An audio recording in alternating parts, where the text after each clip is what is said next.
Hey, this is Jack Ryan, and welcome to a session of You Make the Call.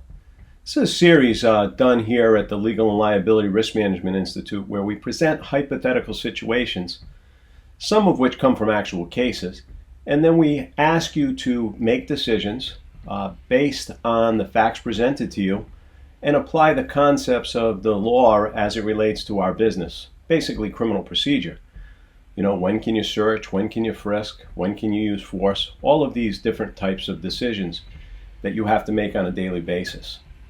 We recognize that the law is a moving target, and you're expected to make decisions that are consistent with the United States Constitution, your state constitution, state law, federal law, and sometimes these are difficult decisions to make, depending on the particular fact pattern that you're faced with.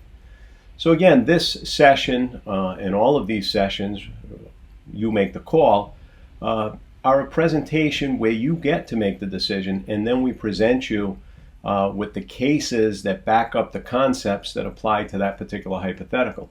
As I said, in some instances it'll be the actual case.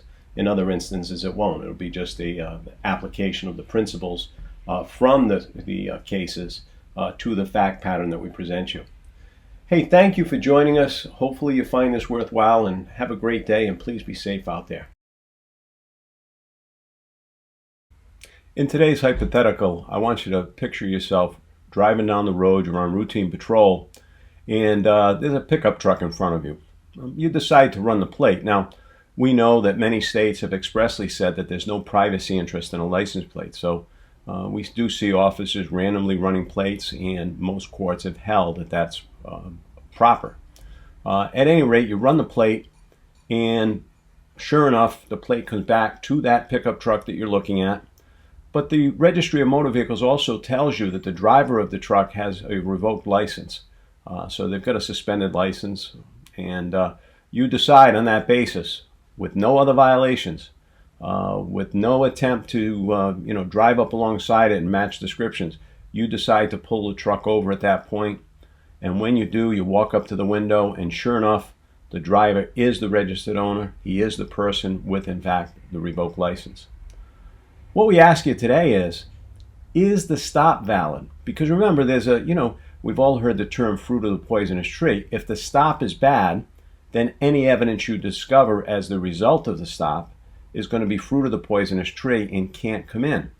In a case like this, the evidence discovered as the result of the stop is the driver themselves and the driver's identity, which leads to the criminal charges. So if the stop is bad here, then criminal charges cannot be brought against the driver.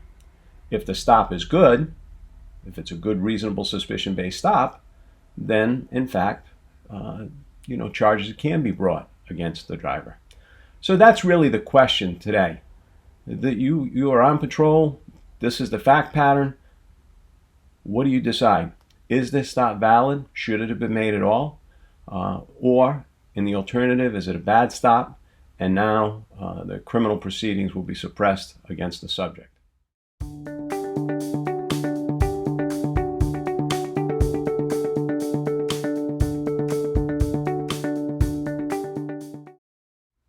The concepts to be applied to today's hypothetical come from Kansas versus Glover, a recent Supreme Court case. In that case, a deputy did exactly as we described here. The deputy was behind a pickup truck. The deputy ran the plate. The plate came back to that pickup truck as described. The owner of the pickup truck, the registered owner of the pickup truck's license was revoked, and that information came back as well. And without making any efforts to verify that the owner was in fact the driver of the truck, without seeing any other kind of traffic violation, the deputy pulled the truck over and determined that the owner of the truck was in fact the driver, and therefore was driving on a suspended license. Suspended license or revoked license charges were brought against him, and that's the challenge that went all the way up to the U.S. Supreme Court.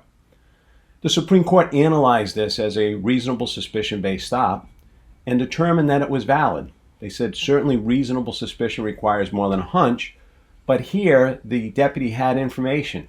The information was that this truck matched the description of the truck he was looking at, so it was the right truck, and that the owner of the truck had a suspended or revoked driver's license. So the deputy had some information. It wasn't just a mere hunch. The court pointed out, one of the things, or one of the arguments that gets made in the case is that, well, people with suspended licenses don't drive, so therefore that would cut against reasonable suspicion. The Supreme Court rejected that, and the Supreme Court even pointed out that even the common person knows that it doesn't take law enforcement experience to know that people do drive with suspended licenses.